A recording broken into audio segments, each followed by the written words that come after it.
Joined here by NDP leadership hopeful John Horgan. Thanks very much for coming here today to be with us. Good to be here, Matt.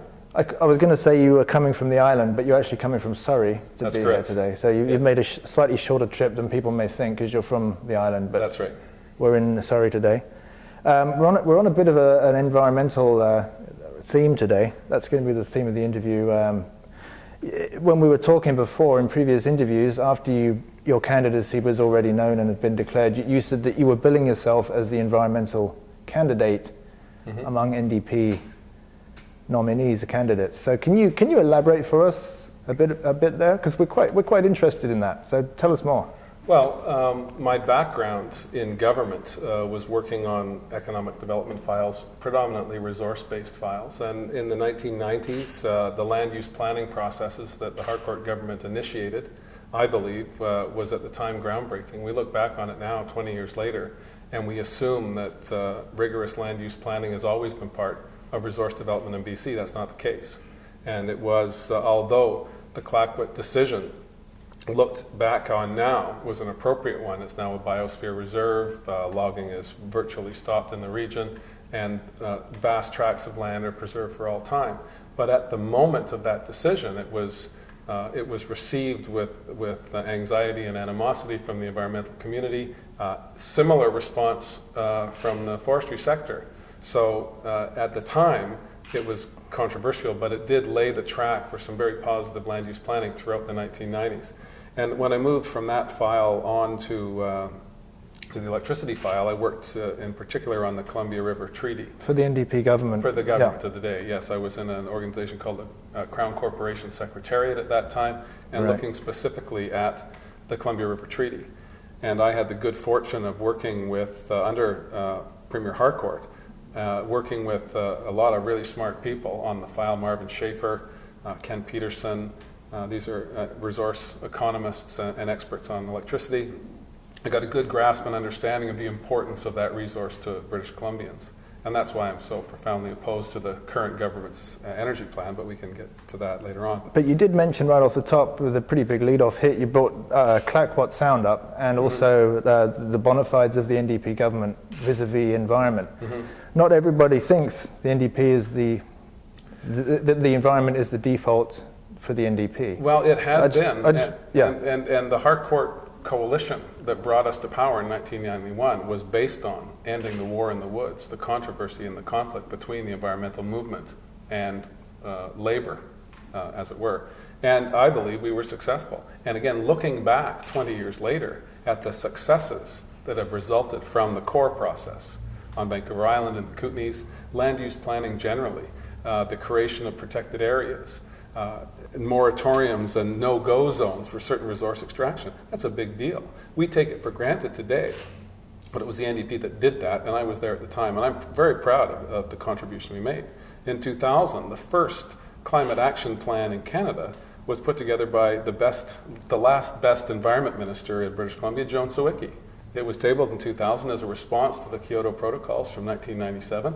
We were cutting edge at the time. The Green Economy Secretariat that we established as the government was coming to an end was groundbreaking. The Campbell government ignored that for 6 years, and as a wedge issue, in my opinion, and the inevitable evidence of climate change, brought forward their package, which certainly with respect to the carbon tax and carbon pricing is groundbreaking in North America. Our view during the 2009 election should have been, in my view and the view of my colleagues today, fix the tax, not axe the tax. And that's certainly the plan that that's the track that I'm on now with respect to climate. I just want to be clear. There's a whole host of other issues. I want to be clear, though, that you're saying that actually the axe the tax campaign is not something you agreed with personally. No, I believe that was a caucus decision, and I stand by it as we went into the election. But it was clearly not a successful strategy because we lost the election. But did you agree? Did you agree in principle with that axe the tax campaign? I believe that the carbon pricing model that the Campbell government put in place did not affect industrial emissions, huge components of our overall greenhouse gas emissions, and focused almost exclusively on the transportation sector. Important as that is, and useful going forward vis-a-vis other jurisdictions, that's only one component of an effective plan. You mentioned a lot of successes that you claim happened under the NDP. Environmental Assessment Act. There was no Environmental Assessment Act. We'll get to that. We'll get to that, but I want to ask you why, among these other things that you're claiming happened, you did not bring in a moratorium on logging in watersheds. We put in place land use planning that, again, you can't look at history and culture from a lens that's 20 years old. You have to look at the context. No, I'm telling you what happened. Why did you not bring in logging? Why not outlaw logging in watersheds? It's always been an issue. Yeah. It more or less divides the BC Greens from the NDP along those lines. There are a host of issues. That's one example. Let's explore the John Horgan as Premier. Yeah. Faced with this issue, which always comes up. Sometimes, Sunshine Coast, sometimes interior British Columbia. Sometimes Vancouver Island. In fact, yesterday, so will you outlaw this practice? Timber West bought forest lands from Western Forest Products that were broken out of a tree farm license by the Campbell government in 2007 that put at risk watersheds in my own community. And I'm certainly standing with my community opposed to logging in those watersheds. How about as Premier, obviously the extension would have to be that if I am vociferously opposed to that activity in my community, it would stand to reason that would be the case in other jurisdictions as well, other communities across the province. So you're saying the Greens can breathe easy and say that the NDP is taking care of that issue? I'm saying that community by community, those decisions should be made by local representatives, by the people that are depending on clean, fresh water, by the industry in that region, by the environmental community, by First Nations, by municipal leaders. One of the things I'm hoping to bring... You're going to give us a commitment, though? You're going to give us a commitment, though, that you will outlaw... I'm giving you a commitment that in the riding of Wanda Puka, I will vociferously oppose logging in those watersheds. I can't say today, Matt, and I think it would be irresponsible of me to say carte blanche on an interview on the 4th floor of a building in Vancouver that an activity won't take place somewhere else without looking at the context. But given the pristine forest, we had a forest practices given the natural resources, we had a forest practices code in British Columbia that was gutted by the current administration that put in place protections for watersheds in terms of riparian zones, in terms of activity close to watersheds. I don't have the details to give you the answer right now.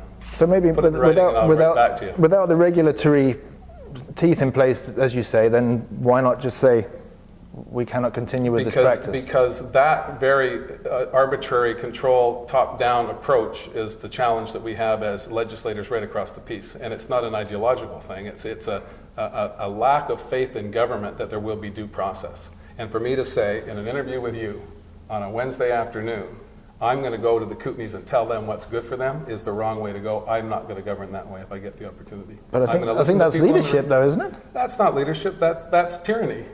Okay, well, what about Site C up in the Peace River? Yeah. We'll move from the forests to the tree. You don't want to talk about Forest Practices Code, Environmental Assessment Act, all of the things that happened in the 1990s that we should be proud of as citizens. You don't want to do that. You want to just slide right by that. No, it's duly noted. It's duly noted. It's duly noted. But we do have a little bit, limited time. Sure.